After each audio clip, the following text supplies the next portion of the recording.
यहाँ पर आए हुए सभी पदाधिकारी, इस बिल्डिंग के विकासक, सभी हमारे भाड़ोत्री भाई बहन, उपस्थित नागरिक बंधु, मैं डायरेक्ट इसलिए भाषण का प्रारंभ किया क्योंकि थोड़ा मैटर रिस्की है। इसलिए मैं मेरे पार्टी के कोई पदाधिकारी या कोई नगरपालिका को इसमें परेशानी में डालना नहीं चाहता हूँ, क्योंकि आज मैं जो काम करने जा रहा हूँ वो मेरे लोकशाही के हिसाब से, जो महात्मा गांधी जी ने हमें आज़ादी दिलाई, जो डॉक्टर बाबा साहब अम्बेडकर जी की घटना की हम बात करते हैं, जो डॉक्टर श्यामा प्रसाद मुखर्जी ने हमें ज्ञान दिया, पंडित दीनदयाल उपाध्याय जी ने जो छोटे से छोटे व्यक्तियों का सेवा करने का उपदेश किया, उसके मुताबिक मेरे हिसाब से मैं जो काम कर रहा हूँ वो सब नियम से है। लेकिन जो ये प्रशासकीय व्यवस्था है वो प्रशासनिक व्यवस्था के हिसाब से हो सकता है कि मैं जो कर रहा हूँ गलत है। मैं जो कर रहा हूँ वो गलत है, तो उसका जो भी अंजाम होगा वो भुगतने के लिए मैं तैयार हूँ। मुझे उत्तर मुंबई के नागरिकों ने इतनी बड़ी ताकत दी है कि मेरे ऊपर जितना भी बड़ा संकट आए उसको झेलने की ताकत उत्तर मुंबई के नगर जनों ने एडवांस में मुझे दिया है। क्योंकि मैं उस बात की परवाह करने वाला नहीं हूँ। ये सीओडी का जो मामला है, आप सभी के जानकारी के लिए, ये सीओडी का जो मामला है, ये सीओडी का जो सर्कुलर 2010 में निकला, ये सीओडी का जो सर्कुलर 2011 में निकला, ये सारा का सारा सर्कुलर इलीगल है। ये इलीगल मैं इसलिए कहता हूँ कि हमारे पूर्व मुख्यमंत्री पृथ्वीराज चौहान साहब ने जो सर्कुलर निकाला था, वो सर्कुलर में सिर्फ ये कहा गया था कि सीओडी के आजू बाजू में अगर किसी को भी कोई बिल्डिंग का नया परमिशन देना है तो सीओडी की जो अथॉरिटी है उनके पास से आप एनओसी ले लो। एनओसी लेने का मतलब क्या था उन दिनों में? ये एनओसी लेने का मतलब सिर्फ इतना ही था कि मुंबई में जो आदर्श बिल्डिंग का जो मामला इन दिनों में भी चल रहा है, ये आदर्श बिल्डिंग का जो जमीन है वो सरकार की जमीन है, महाराष्ट्र सरकार की जमीन है या केंद्र सरकार की डिफेंस की जमीन है, ये मुद्दा अभी भी चल रहा है। इसलिए जो भी सीओडी के आजू बाजू में परमिशन दिया जाएगा वो जमीन प्राइवेट है या सीओडी का है या सीओडी उसको लेना चाहती है, ये एक मुद्दा खाली दिमाग में पृथ्वीराज चौहान साहब ने लाकर एक सर्कुलर निकाला था। अब ये जो सर्कुलर निकाला गया, ये यूडी के डिपार्टमेंट के जो लोग हैं उन्होंने भी ध्यान नहीं दिया। तो उन्होंने ये सोचना चाहिए कि भाई जो हम सर्कुलर निकाल रहे हैं उससे डेवलपमेंट में कोई परेशानी, कोई बाधा तो नहीं आएगा ना। वो सर्कुलर में क्लैरिटी होनी चाहिए थी, स्पष्टता होनी चाहिए थी, वो स्पष्टता नहीं थी।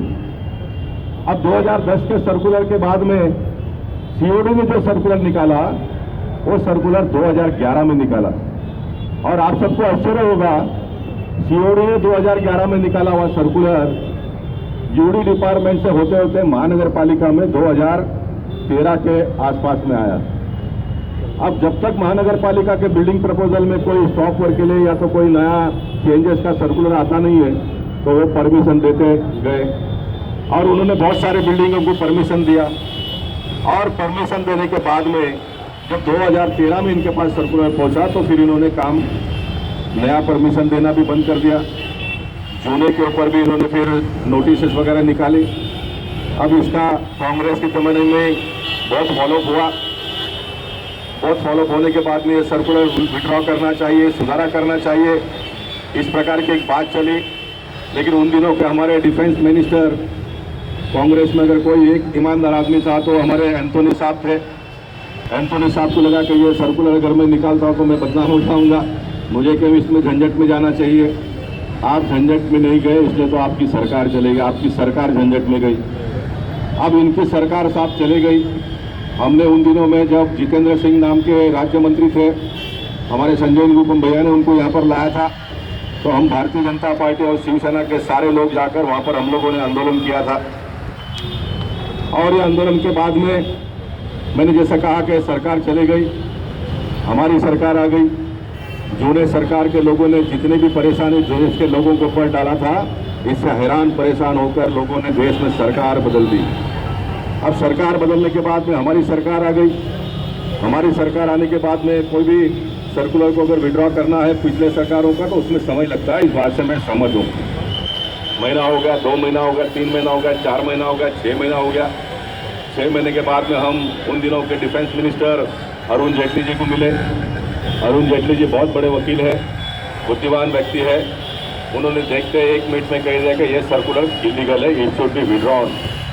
हमारा तो बहुत एकदम हौसला बुलंद हो गया कि अभी विड्रॉ हो जाएगा। लेकिन आगे चलकर अरुण जेटली जी का डिपार्टमेंट बदली हो गया, पर्रिकर साहब आ गए। और फिर एक बार मैं कहूँगा कि जब कोई भी वापस मंत्री बदलता है तो उसको भी फिर वापस अपना समय देना पड़ता है कि पिछले सरकारों ने जो सर्कुलर विड्रॉ नहीं किया और उनको भी तुरंत विड्रॉ करने में समय लगता है। मैं भी समझता हूँ और आप लोग भी समझते हैं। इसलिए तो इतने आप सब शांत हो। अब पर्रिकर साहब ने भी एकदम पॉजिटिव एंगल से लिया। पर्रिकर साहब ने पॉजिटिव एंगल से इसलिए लिया कि वो मुख्यमंत्री थे, तो उन दिनों में उनको डिफेंस अथॉरिटी के जो ऑफिसरों के माध्यम से जो परेशानी होती थी उसके वो भुक्तभोगी थे। उन्होंने हमको कहा, मैं अतुल भातखलकर जी और सारे लोग हम लोग मिले, तो उन्होंने कहा कि गोपाल चिंता मत करो, मैं इसका भुक्तभोगी हूँ, मैं इसको विड्रॉ करता हूँ।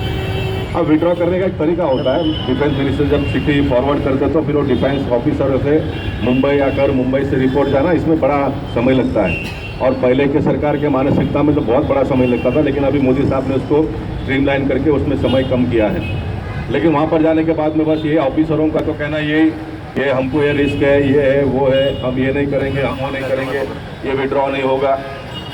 फिर पर्रिकर साहब ने एक अमेंडेड सर्कुलर निकाला, उसमें थोड़ा रिलैक्सेशन दिया। लोगों को लगा कि अभी आगे बढ़ेगी। वो जो अमेंडेड सर्कुलर निकाला उसमें भी कोई बहुत बड़ा राहत नहीं मिला। फिर हम पीछे पड़े, फिर फॉलोअप किया हमने। फिर कुछ दिनों के बाद में, कुछ महीनों के बाद में दूसरा एक अमेंडेड सर्कुलर निकाला, और वो अमेंडेड सर्कुलर में भी बहुत बड़ा कोई रिलीफ मिला या लाभ हुआ ऐसा दिखाई नहीं देता है। इसके बीच का स्टोरी थोड़ा रह गया, वो मैं आपको बता देता हूँ। जब महाराष्ट्र में हमारी सरकार आ गई, तो महाराष्ट्र में हमारी सरकार आने के बाद में अतुल भातखलकर जी वगैरह सब लोगों ने विधानसभा में प्रयत्न कर हमारे महाराष्ट्र के मुख्यमंत्री ने, जो पहले के मुख्यमंत्री ने 2010 का सर्कुलर निकाला था, उसको स्क्वैश कर दिया। और उन्होंने एक नया सर्कुलर निकाल कर कहा कि इतने दिन में इसका परमिशन मिल जाना चाहिए। इस प्रकार का उन्होंने एक अमेंडेड सर्कुलर निकाला। साहब, महाराष्ट्र के मुख्यमंत्री ने, नए मुख्यमंत्री ने 2010 का सर्कुलर को खारिज कर दिया। नए गाइडलाइन उन्होंने दिए। केंद्र ने 2 अमेंडमेंट सर्कुलर निकाला। ये 3 सर्कुलर के बाद में भी आज भी डिफेंस का 1 फुट का भी काम आगे बढ़ा नहीं है, और एक भी किसी व्यक्ति को उन्होंने परमिशन दिया नहीं है। एक भी किसी व्यक्ति को उन्होंने परमिशन नहीं दिया है। जितने भी एनओसी के लिए 2 अमेंडेड सर्कुलर और महाराष्ट्र सरकार का जीआर निकलने के बाद में भी अभी भी लास्ट जो लेटर डिफेंस के लोगों ने भेजा, वो भी उन्होंने रिफ्यूजल करके भेजा। उसमें कोई कारण नहीं है और एक भी परमिशन उन्होंने दिया नहीं है। और ये इतना सारा करने के बाद में जो समझो इस बिल्डिंग के जो भाड़ोत्री लोग हैं वो मेरे पास आते हैं, सब हमारा क्या होगा। अब ये बिल्डर तो शायद अच्छा है, भाड़ा तो देता है, भाड़ा मिल रहा है अभी इन दिनों में, भाड़ा तो मिल रहा है। लेकिन बहुत सारे बाकी सारे बिल्डरों ने तो भाड़ा भी बंद कर दिया। अब हम बिल्डरों को भी कोई गाली नहीं दे सकते कि बिल्डर कितना दिन भाड़ा देगा, उसकी भी तो एक लिमिट होती है ना, उसकी भी एक लिमिट होती है। लेकिन सामान्य व्यक्ति को तो साहब बहुत बड़ी परेशानी है। जो 10,000 रुपया कमाता है, जो उसने भाड़े से घर ले लिया, उसका 20,000 रुपया भाड़ा है, तो पूरा का पूरा पगार भी अगर भाड़े में देगा तो उसको खाने के लिए तो कुछ बचता ही नहीं है, और भाड़ा का पैसा भी निकलता नहीं है। तो साहब, ये इतनी बड़ी समस्या निर्माण हुई है, और इतना बड़ा समस्या जो निर्माण हुआ है, इसमें सरकार के लोगों का जो दोष है वो तो है, डिफेंस के लोगों का महादोष है वो तो है, लेकिन मैं अब आऊँगा बिल्डर के ऊपर भी। ये हमारे बिल्डर लोग जो है वो कमज़ोर है। ये हमारे बिल्डर लोग कमज़ोर इसलिए है, मैं जो रीड करता हूँ अपने देश के लोगों की मानसिकता को, हमारा देश को मानसिकता, गुलामी की मानसिकता हमारे देश के लोगों में है। हमारे देश के लोगों में गुलामी मानसिकता थी, इसलिए तो 800 साल मुगलों ने राज किया। हमारे देश के लोगों में गुलामी की मानसिकता है, इसलिए 200 साल अंग्रेजों ने राज किया। हमारे देश के लोगों में गुलामी की मानसिकता है, इसलिए कांग्रेस के 68 साल में इतने हैरान परेशानी में भी हम लोगों ने राज किया। तो जैसे आम लोगों की मानसिकता होती है, उसमें से कोई बिल्डर बन जाता है, उसमें से कोई आर्किटेक्ट बन जाता है। अब ये जो बिल्डर को जो गाइड करने वाला जो व्यक्ति होता है, प्राणी होता है, वो आर्किटेक्ट होता है। आर्किटेक्ट ने रूल्स के हिसाब से काम करना होता है, लेकिन हमारे आर्किटेक्ट लोग भी आजकल रूल्स के हिसाब से तो कितना काम करते हो मुझे पता नहीं है। जब ये नियम में नहीं है, जब हाईकोर्ट ने कह दिया है कि डिफेंस को अगर कोई भी लैंड एक्वायर करना है तो आपका जो नोटिफिकेशन है 1903 का जो कायदा है उसके हिसाब से आप काम करिए। कोर्ट ने ऑलरेडी कह दिया है। डिफेंस का जो कायदा है वो कायदा भी ये कहता है कि आपको अगर और ज़मीन एक्वायर करना है तो आपने एक्विजिशन करना चाहिए, ज़मीन वाले को पैसा दे दो और आप ज़मीन ले लो, ये नियम बना हुआ है। लेकिन हमारे कोई भी एक डिफेंस का ऑफिसर एक चिट्ठी निकाल कर, एक सर्कुलर निकाल कर इतना बड़ा डिसीजन ले सकता है क्या? तो मैं ऑन रिकॉर्ड कैसा कहता हूँ कि नहीं रोक सकता है। इसमें हमारे आर्किटेक्ट लोग कमज़ोर पड़ गए, इसमें हमारे बिल्डर लोग कमज़ोर पड़ गए, इसमें हमारे मुंबई महानगर पालिका का कमिश्नर जो है वो भी कमज़ोर पड़ा है। क्योंकि महानगर पालिका का commissioner he is authority, planning authority है वो। ये सारा मुंबई शहर का प्लानिंग की जिम्मेदारी उनकी है। महाराष्ट्र सरकार ने इनको कायदा बना कर दिया है, वो कायदे के मुताबिक इन्होंने काम करना चाहिए। लेकिन हमारे कमिश्नर साहब भी बोलते हैं कि हमारा अधिकारी अगर जेल में जाएगा तो उसको कौन बचाएगा? अरे भैया, अगर तुम्हारा अधिकारी गलत करेगा तो उसको बचाने की क्या आवश्यकता है? तुम्हारा अधिकारी सही करते समय अगर वो जेल में जाएगा तो इस देश के नागरिक उसको छुड़ाने में भी मदद करेंगे, लेकिन सही करते समय अगर करेंगे तो ये कोई बात होती है? आप कमिश्नर हो, आप अधिकारी हो, आपको नियम बना कर दिया है, वो नियम से आपने काम करना चाहिए।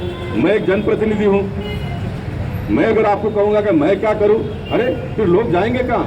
लोगों ने हमको चुनकर दिया है ना, लोगों ने मुझे वोट दिया है। मुझे वोट क्यों दिया है? कि हमारा जो भी परेशानी होगा तो उसमें आपने हमारे साथ में आकर खड़ा होना चाहिए। तो मैं अगर कहूँगा कि मैं क्या करूँ, मैंने तो बहुत कोशिश कर दिया, मैंने लोकसभा में भाषण भी कर दिया, तो साहब इससे काम होने वाली है क्या? इससे काम नहीं होने वाला है। जब तक लोगों का काम नहीं शुरू होता है, जब तक लोगों को घर नहीं मिलता है, तब तक ये काम पूरा नहीं होता है। मेरी जवाबदारी पूरी होती नहीं है। इसलिए मैंने बिल्डरों को कहा, और मैंने बिल्डर को 6 महीने के पहले कहा था कि आप काम शुरू करो, मैं बैठा हूँ। मुझे कभी कभी इस बात का आश्चर्य भी होता है, दुख भी होता है। एक केतन भाई जैसा कोई बिल्डर अगर डरता है तो मैं समझ सकता हूँ, उसने डरना नहीं चाहिए, क्योंकि मैं उनके साथ में हूँ, उनके घर के बाजू में मैं रहता हूँ। डरना नहीं चाहिए, लेकिन डरते हैं। साहब, स्वामीनारायण संप्रदाय का मंदिर वहाँ पर सीओडी के बाजू में बना। मैं 6 महीने के पहले गया, मैंने उनको कहा कि तुम तो चालू करो, तुम तो भगवान के दूसरे नंबर के व्यक्ति हो, हमारा नंबर तो बहुत नीचे लगता है, तुम्हारा तो भगवान के साथ में डायरेक्ट कॉन्टैक्ट है, डेली डे टू डे। तुम तो चालू करो, तुम चालू करोगे तो इसमें से रास्ता निकलेगा, तो सारे लोगों का काम आने वाले दिनों में शुरू होगा।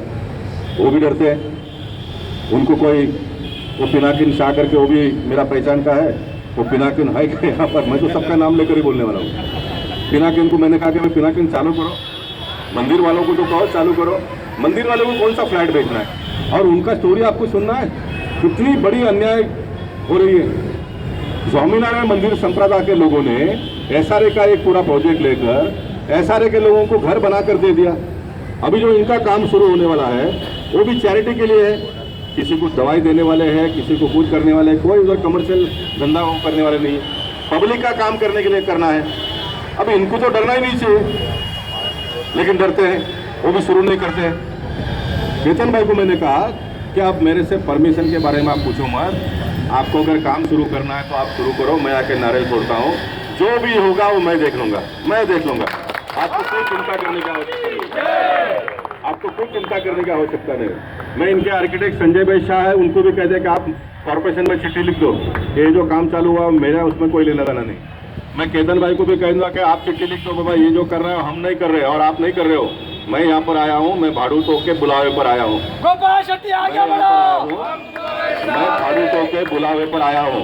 आप कॉर्पोरेशन में चिट्ठी लिख दो, आप पुलिस वाले को चिट्ठी लिख दो और आप सेफ हो जाओ कि भाई हम नहीं कर रहे। लेकिन एक जगह पे मैं आपको पकड़ूंगा, ये जो काम मैं शुरू करने वाला हूँ अभी, इसका जो कॉन्ट्रैक्टर है वो कॉन्ट्रैक्टर करता है तो ठीक है, नहीं तो मैं दूसरा कॉन्ट्रैक्टर लेके आऊँगा। वो कॉन्ट्रैक्टर को पैसा आपने देने का, ये सही है कि नहीं? ये सही है ना? वो कॉन्ट्रैक्टर जो भी है उसका पैसा आपने देने का है ना। अगर आप उसका पैसा नहीं दोगे फिर मैं आपके पीछे पड़ूंगा, फिर मैं आपके पीछे पड़ूंगा। आपने सिर्फ वो कॉन्ट्रैक्टर के पैसे देने का है ना। हाँ, और आज मैंने इनसे पूछा अभी कितने लोग आए, इन्होंने कुछ 4-6 लोगों को लाया है। कल 4-6 लोग चलेगा नहीं, तुम्हारा जितना फुल स्विंग में काम पहले लोग करते थे उतना फुल स्विंग में कल काम चालू होना चाहिए। कल का परसों हुआ तो मैं समझ सकता हूँ, नहीं तो फिर मैं तुम्हारे पीछे पड़ जाऊंगा। हाँ, मैं तुम्हारे पीछे, इसमें मैं कोई कॉम्प्रोमाइज करने वाला नहीं, मैं फिर तुम्हारे पीछे पड़ जाऊंगा। साहब ये काम तुरंत चालू करना है, एक एक काम के बाद में सारा ये मामला सुलटेगा। अब एक कोई ना कोई मार्केट में ये भी बात आएगी। मैंने इस लोकसभा के सत्र के समय पर पर्रिकर साहब ने, जब मैंने कॉर्पोरेशन सभागृह में लोकसभा में भाषण किया तो उन्होंने कहा कि तुम बॉम्बे जाओगे उसके पहले मैं तुमको लेटर दे दूंगा कि हम ये सब विड्रॉ कर रहे करके। फिर ऐसा ही करते करते और आगे समय चला जाता है। ये बात मैं इसलिए भी करता हूँ कि हमारे पॉलिटिकल फील्ड में भी एक बात यह आएगी, आता था होणारच होता ना, मग गोपाल शेट्टी ने इसरो कशाला करायला पाहिजे होता, अभी तो होने ही वाला था ना, अब ये गोपाल शेट्टी ने ऐसा क्यों करने की जरूरत था। ये होने वाला है करके मैं 2 साल से सुन रहा हूँ। कितना?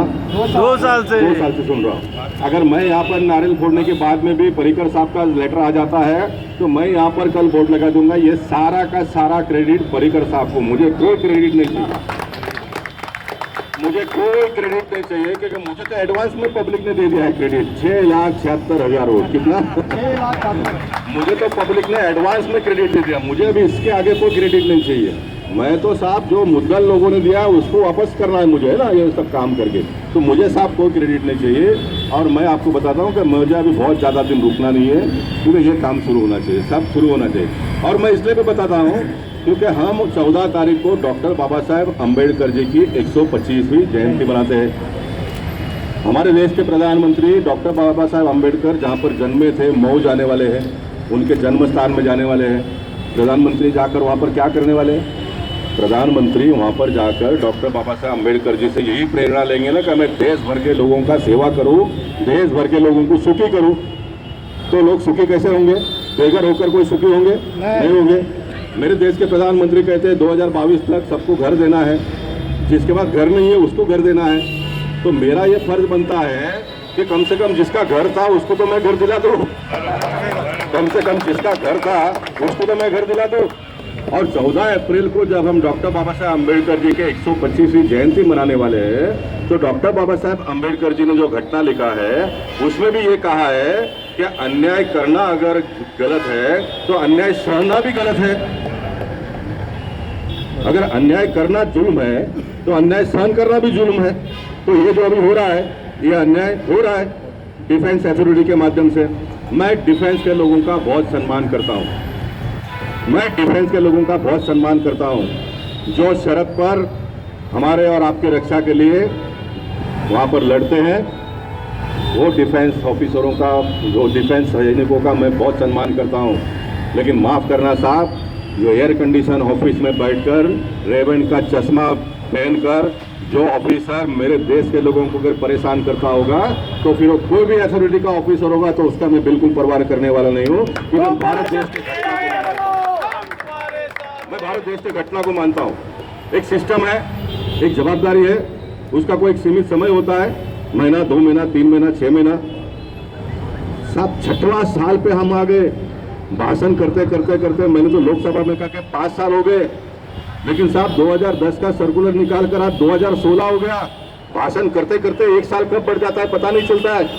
इतना लंबा समय साहब, देश का जीडीपी डाउन हो रहा है, सारे डेवलपमेंट के काम बंद है। आपको सुनना है कैसे डेवलपमेंट के काम आने वाले दिनों में और मुंबई शहर में बंद हो गए। बिल्डर लोगों को जानकारी के लिए बताता हूँ साहब, ये बिल्डर अगर सही हो जाएंगे ना, आपको 2,000 रुपया फ्लैट कम रेट में मिलेगा, 2,000 रुपया फ्लैट कम में मिलेगा। ये सब मैं यूट्यूब में मेरे भाषण को डालने वाला हूँ। ये हमारे बिल्डर लोग ऑफिसरों को पैसा देते हैं, सारे एक एक फाइल का क्लियर होने का पैसा देते हैं। ये बिल्डर पैसा देता नहीं, बिल्डर नहीं देता है, ये बिल्डर आपके खीसे में से निकालता है ना। आप जो फ्लैट खरीदते हो, आज जो फ्लैट का भाव हो गया है वो तो इसमें से ही निकलता है, आपके पास से ही निकलता है। तो बिल्डर अगर सही काम करेंगे, लोकशाही के हिसाब से कहेंगे, बिल्डर को अगर कहीं परेशान होता होगा तो नगर सेवक का मदद लेंगे, वो आमदार का मदद लेंगे, वो खासदार का मदद लेंगे, सही समय पर काम होगा कोई ऑफिसरों को करप्शन के माध्यम से पैसा नहीं देंगे तो साहब 2000 रुपया पर स्क्वायर फीट रेट कम हो सकता है। इतनी बड़ी ताकत इसमें है। इसलिए मैंने कहा कि मैं बिल्डर को मदद भी करूंगा और बिल्डर जो गलत करते हैं उसके बारे में भी कहूँगा, क्योंकि मुझे बिल्डर से कुछ लेना देना नहीं है। मेरा बिल्डर तो ये वोटर है ना, यहाँ पर इन्होंने मुझे बनाया है ना। मेरा फाउंडेशन तो इतना मजबूत है, मुझे किसी बात की चिंता नहीं है। मैं तो लोगों के हित के लिए बात करूँगा, मैं लोगों के हित के लिए बात करूँगा। और ऑन रिकॉर्ड पर यह भी कहना चाहता हूँ कि मुझे चुनाव लड़ने के लिए 6 बार भी जो भी मदद लगा है वो इंडस्ट्रियलिस्ट, व्यवसाय करने वाले, ऐसे सारे लोगों ने मदद किया है। वो मदद मुझे इसलिए किया कि मैं प्रामाणिक हूँ, मैं परेशान हूँ, मैं प्रामाणिकता से काम करता हूँ, मैं ईमानदार हूँ, इसलिए मेरा सम्मान करने के लिए इन्होंने मदद किया है। इसलिए मदद नहीं किया है कि मैं इनके गलत काम में मदद करूं। मैं गलत काम में कोई मदद नहीं करता हूं, सही काम में बिल्डर को भी मदद करता हूं। इसमें हमारे पार्टी में भी कभी कोई डिस्टर्ब हो तो गोपाल शेट्टी बिल्डर को मदद करता है। मैं बिल्डर को मदद क्यों करता हूं कि मैं अगर बिल्डर को मदद करूंगा तो आप लोगों को मदद होगा। बिल्डर को मदद नहीं करते लोग, इसलिए तो ये परेशानी हो गई। नगर सेवक को लगता है कि बिल्डर को मदद करना है यानी पाप, आमदार को लगता है कि बिल्डर को मदद करना है यानी पाप, खासदार को लगता है बिल्डर को मदद करना है यानी पाप। एक स्टाइल हो गया है, ये फैशन शब्द यूज़ करूँगा तो फिर आपको किसानों जैसी बात हो जाएगी। एक स्टाइल हो गया है कि बिल्डर को 4 गाली दे दो, जितना ज़्यादा गाली दे देगा वो सबसे ईमानदार। ये एक सिस्टम हो गया अपने देश में। अब ये कितना सही है कितना गलत है मुझे मालूम नहीं है, लेकिन ये सिस्टम चल रहा है, ये स्टाइल चल रहा है। इसलिए साहब हमको सब आने वाले दिनों में अकाउंटेबिलिटी के हिसाब से काम करना पड़ेगा। देश में ये ब्यूरोक्रेटिक सिस्टम, साफ सरकार किसी भी आए, ये ब्यूरोक्रेसी लोगों ने सारे काम को रोक कर लगाए। जो मैं बात बता रहा था, बिल्डर और आर्किटेक्टर यहाँ पर होंगे। नेशनल पार्क के लोगों ने निकाला कि इतने किलोमीटर तक कोई काम नहीं करने का। नेशनल पार्क का बाउंड्री खत्म होता है, उसमें डिफेंस का बाउंड्री चालू हो जाता है। ये कहते हैं कि 500 मीटर के रेडियस में आपने काम नहीं करने का। यहाँ का अगर खत्म होता है, हमारे नगर सेवक भी जरा सुन ले, वहाँ पर सांताक्रूज जाओ तो एविएशन का चालू हो जाता है। वो कहते हैं कि इतनी जगह पे काम नहीं शुरू करने का। आप लेफ्ट साइड में चले जाओ, CRZ के 4 नियम है, उसके हिसाब से आपने काम नहीं करने का। आने वाले दिनों में नगर सेवकों की जानकारी के लिए कहता हूँ, आप लोग अगर सही समय पर सही बात नहीं करेंगे तो ये जो डंपिंग ग्राउंड का मामला इन दिनों में चल रहा है ना कोई एनवायरमेंटलिस्ट आएगा और ये कहेंगे कि डंपिंग ग्राउंड के 500 मीटर में भी कोई बिल्डिंग का काम नहीं होना चाहिए। ये भी, और ये इसको प्रेस वाले छापेंगे, इसको मीडिया वाले सब दिखाएंगे। यानी इस मुंबई शहर को बंद करने का काम कुछ लोगों ने अपने हाथ में लिया है, अपने हाथ में ले लिया है। हाँ, काम शुरू करने का आप अगर बात करते हो तो आप भ्रष्टाचारी है, ये आवाज आएगी। काम बंद करने की अगर बात करते हो, अरे कितना बड़ा बुद्धिमान है। और ह्यूमन मेंटेलिटी हो गया है। अगर आपका घर है तो आपको लगता है कि मेरा तो घर हो गया, अभी बाकी किसी का घर नहीं बनेगा तो चलेगा। आपको लगता है ये जो बात कर रहे हैं ना बहुत ईमानदारी की बात करते हैं, नहीं होना चाहिए। अब ये मुंबई शहर कैसे चलेगा, ये मुंबई शहर कैसे चलेगा? अब ये काम सिर्फ बंद होने से आप लोगों को मालूम है कितने लोगों की नौकरी चले गई, कितने लोगों की नौकरी चले गई? केतन भाई, कितने लोग काम करते थे इधर? हाँ जी, 100। केतन भाई कहते हैं कि ये बिल्डिंग के काम में 100 लोग काम करते थे, 100 लोगों का काम किया। ये बहुत सही नहीं है। 100 लोगों का तो सिर्फ ये कड़िया और बिगारी जो काम करते थे इनका नौकरी गया। साहब, आपका बिल्डिंग बनने के बाद में उसमें दरवाज़ा लगता है और कारपेंटर को काम मिलता है। आपका बिल्डिंग बनता है तो टाइल्स कंपनी का काम मिलता है, वो चलता है। आपका बिल्डिंग बनता है तो उधर रेती बंदर में से रेती निकालते हैं, उसको काम मिलता है। आपका बिल्डिंग का काम चलता है, सलिया बनाता है, उसको काम मिलता है। आपका बिल्डिंग बनता है तो ये शटर वाले को काम मिलता है। आपका बिल्डिंग बनता है, पंखा, लाइट, ट्यूबलाइट, टीवी, ये कितने सारे इंडस्ट्री, आप मल्टीप्लाई करते जाओ, कितने सारे इंडस्ट्री चलते हैं। फ्लैट रेडी होने के बाद में उसमें सोफा चाहिए, कुर्सी चाहिए, बेड चाहिए, इतने सारे लोगों को काम मिलता है। सारा एक काम बंद होने से साहब कितने लोगों का काम चला जाता है मालूम है? फिर आप बोलोगे देवेंद्र फडणवीस जी का सरकार कुछ होता नहीं है, मोदी जी कुछ करते नहीं है, कैसे चलेगा? ये सारे नगरजनों ने, सारे पॉलिटिकल पार्टी के लोगों ने काम जहाँ जहाँ बंद हुआ है वो सारा काम शुरू करने के लिए हम लोगों ने प्रयत्न करना चाहिए। सब देश एकदम दौड़ेगा, ऐसा देश एकदम दौड़ेगा। चाइना की इकोनॉमी जब बढ़ रही थी तो लोग कहते हैं कि चाइना में 12 घंटा 16 घंटा काम करते थे लोग। आज हमारे देश में क्या काम कर रहा हो रहा है? बंद, जो भी देखो बंद, जो भी देखो बंद, ये बंद। ये देखिए अभी मेरे पास यहाँ पर खाली मीटिंग है, लोग जाएंगे कहाँ पर, किसको बताएंगे? साहब 2012 को फाइनल CC दे दिया है, बिल्डिंग रेडी हो गया है, बिल्डिंग रेडी हो गया है, लोग लेने को आ गए। और उसको ऑक्यूपेशन सर्टिफिकेट नहीं मिलता है।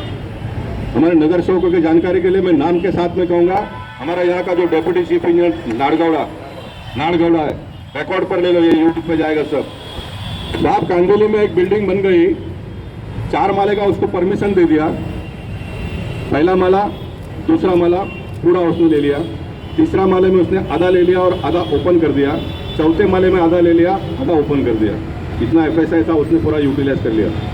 फंजिबल का कायदा आ गया, उसको फंजिबल का लाभ मिला, उसने पैसा भरा BMC में, वो FSI ले लिया और ज्ञानमूर्ति तीसरा माला भी उसने पूरा कर दिया और चौथा माला भी पूरा कर दिया। हाइट तो चौथा माला ही है। डिफेंस का सबसे बड़ा मुद्दा ये है कि 4 माले तक तो उनको कोई प्रॉब्लम ही नहीं है।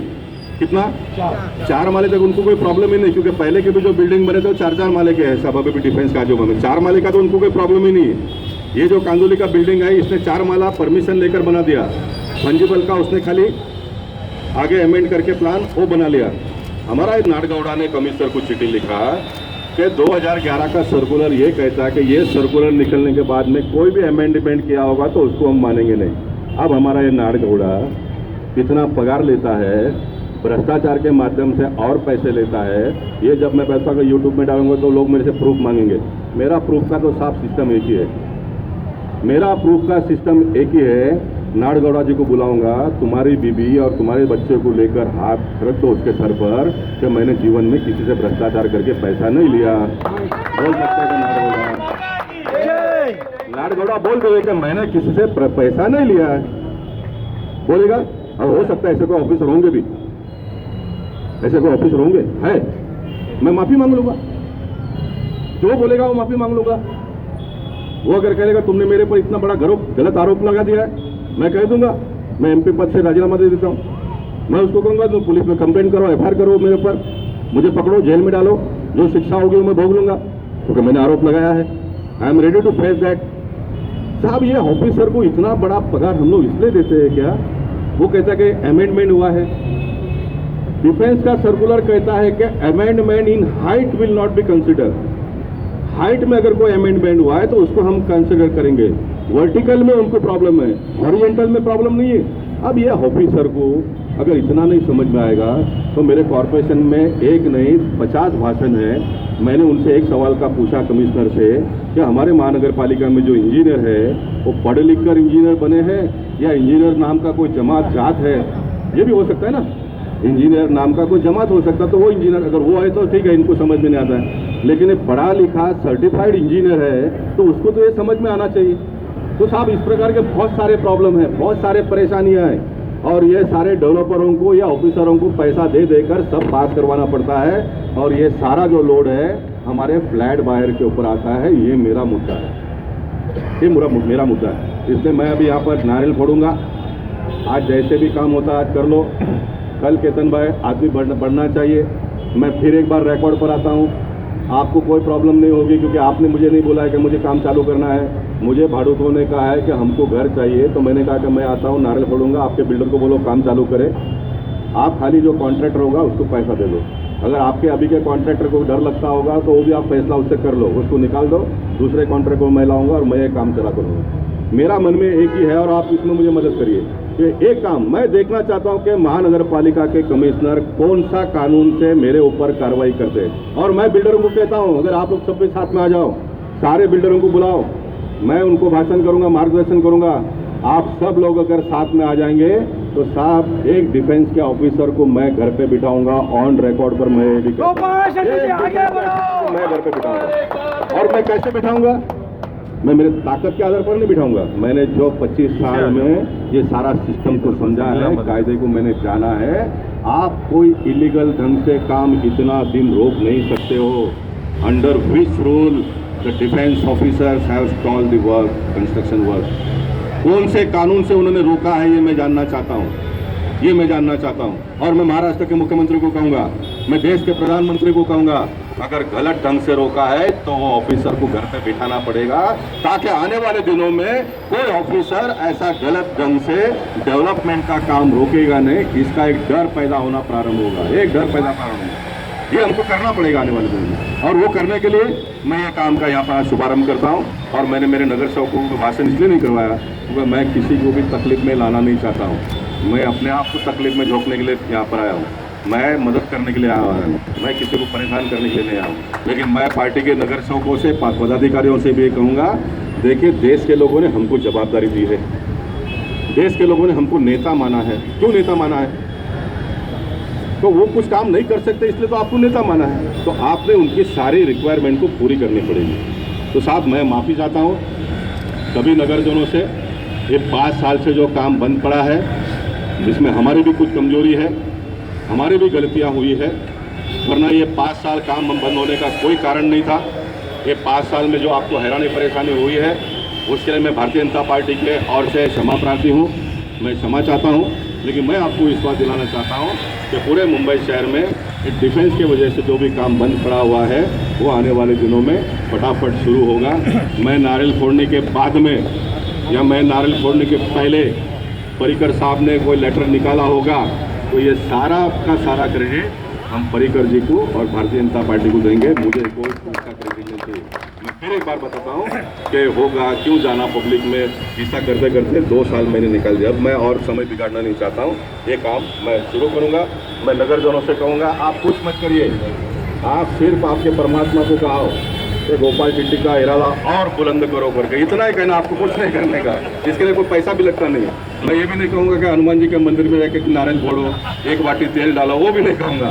फ्री ऑफ कॉस्ट में खाली भगवान को बोल दो कि गोपाल चिट्टी जी का इरादा और बुलंद करो, करेंगे कि नहीं?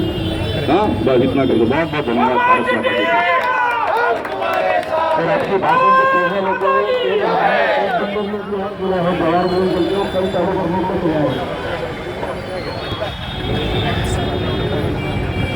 मैं कल आकर